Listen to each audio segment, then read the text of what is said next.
14 enfants de Follet-Cave dans les couloirs du Parlement européen. Ce n'est pas courant. C'est pourtant ce qui est arrivé à ces élèves de 5e et 6e primaire. Leur mission du jour, participer à une émission radio intitulée « L'Europe et vous ». Alors l'émission a débuté au mois de septembre de cette année avec différentes radios locales du Brabant Wallon, Vital FM dans l'est du Brabant Wallon, Nova FM qui est une des radios de Louvain-la-Neuve, des radios des étudiants.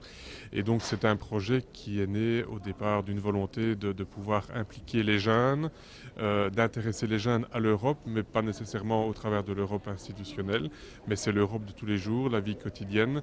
Au programme de l'émission du jour, une interview sur le grill de 2 députés européens, la Belge Giovanna Korda et le Polonais Bromislav Jeremek. Les 2 personnalités politiques se sont prêtées au jeu des questions-réponses de nos petits apprentis journalistes. Il est vrai que quand on y est, l'Europe c'est assez compliqué parce qu'on voudrait que ça aille beaucoup plus vite, mais malheureusement il y a toutes des procédures. Il y a bien sûr la Commission qui fait ses propositions, puis le Parlement entre, puis il y a les débats, et puis il y a le Conseil. Donc bien sûr c'est toute une lourdeur administrative. Parfois je me dis mais on pourrait aller beaucoup plus vite, mais bon c'est ça l'Europe. Mais en fait l'Europe, si on dit l'Europe c'est merveilleux, mais l'Europe c'est la liberté. Et je crois que s'il n'y a qu'un mot à retenir, cette liberté, mais c'est le bien le plus cher qu'un être humain peut avoir. Et cette émission restera sans doute gravée dans la tête de ces enfants, une manière aussi de décortiquer le sujet Europe, un thème bien souvent complexe pour les petits comme pour les grands. Mais je trouvais ça génial que nous puissions interviewer des députés européens. C'était stressant ? Quand même un peu parce que c'est des personnalités importantes. C'est compliqué pour toi l'Europe ? Ben, pas vraiment parce que moi j'interprète ça comme une union de pays qui ont décidé de s'entraider. Aussi de pouvoir entrer dans la Commission européenne parce qu'il n'y a pas beaucoup de personnes qui peuvent faire ça. Et c'est beaucoup de chance pour nous. Ça t'impressionne ? Bah oui, quand même. C'est pas un bâtiment qu'on voit tous les jours. C'est énorme. Et comment tu les trouvais les députés européens ? Bah, chouette. Surtout qu'ils sont de pays étrangers. Et moi j'ai beaucoup de personnes dans ma famille qui sont à l'étranger, donc j'aime bien ça. C'est en effet une matière qui n'est pas évidente et qui demande une pédagogie, je dirais, pour faire comprendre les choses. L'objectif, c'est qu'on puisse s'approprier la dimension européenne et non pas dire avec l'Europe tout va bien parce que l'Europe c'est un projet formidable. Donc on veut aller beaucoup plus simplement par rapport à l'histoire européenne, pouvoir amener une réflexion sur l'Europe. L'émission Europe et vous était pour la première fois en débat au sein même du Parlement européen. Une belle expérience pour ces élèves. L'émission sera diffusée ce dimanche à midi sur les ondes de Vital FM et mardi prochain dès 16h sur Nova FM.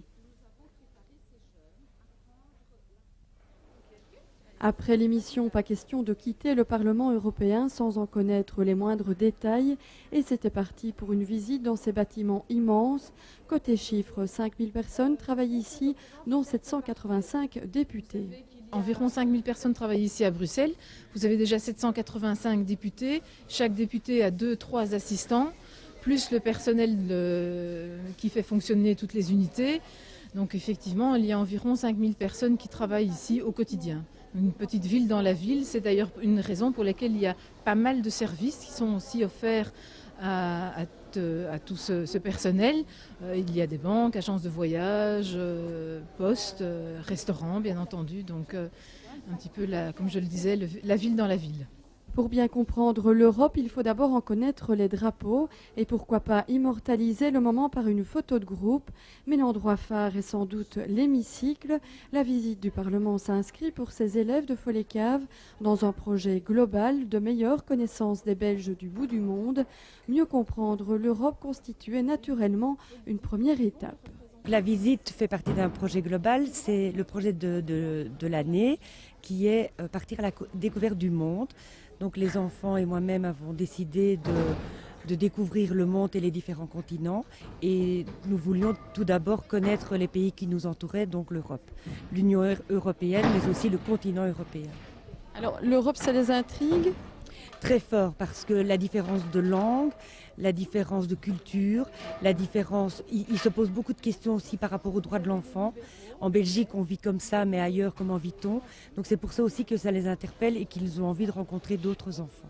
Hymne européen, fonctionnement du Parlement, connaissance des drapeaux, beaucoup d'informations emmagasinées ce jour, même si la grandeur des bâtiments a davantage marqué les esprits.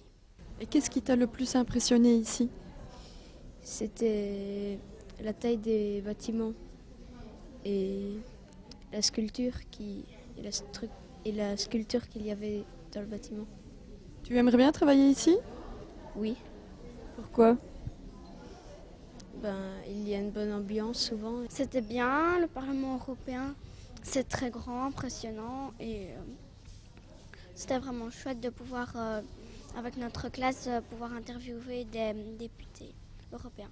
J'ai trouvé ça impressionnant car je n'avais jamais vu que ça et j'ai trouvé le bâtiment immense parce que si moi je devais y travailler, je crois que je me perdrais. Je crois que j'ai mieux compris ce qu'était un député, un peu comment fonctionnait la politique aussi.